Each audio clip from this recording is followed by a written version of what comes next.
Iga kogemus, olgu see täis valgust või mähitud varjude vaiksesse rüppe, ei ole kunagi eksitus, see on täpne noot sinu hingelaulus, mis kõlab täpselt siis, kui oled valmis kuulama.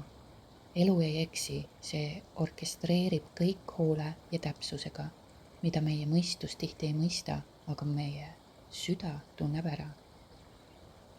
Meile näib vahel, et komistame, kukume, eksime teelt, kuid ehk on see just tee, ehk on need eksimused pigem kutse tagasi iseendasse, sügavamale, tõelisemasse olemisse, kus ego müürid hakkavad murenema ja hing saab hakata end mäletama. Mitte see, kelleks maailm sind vormida püüab, vaid see, kes sa oled alati olnud. Enne nimesid, enne hirme, enne rolle.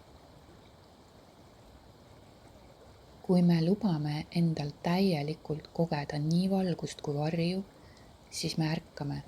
Me hakkame nägema, et kõik on märk, kõik on teeviit, iga kohtumine, iga lahkumine, iga südamevalu ja iga rõõm, nad kõik viivad meid lähemale sellele vaiksele kohalolule enda sees, kus pole midagi vaja saavutada ega tõestada. Seal lihtsalt oledki ehe avatud kohal. Sest lõppude lõpuks ei juhtu mitte midagi juhuslikult.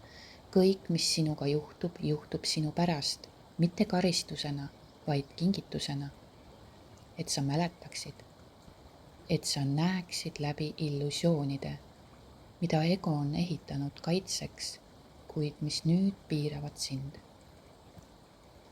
Ja et sa naaseksid mitte kuhugi mujale kui omaenda südamesse.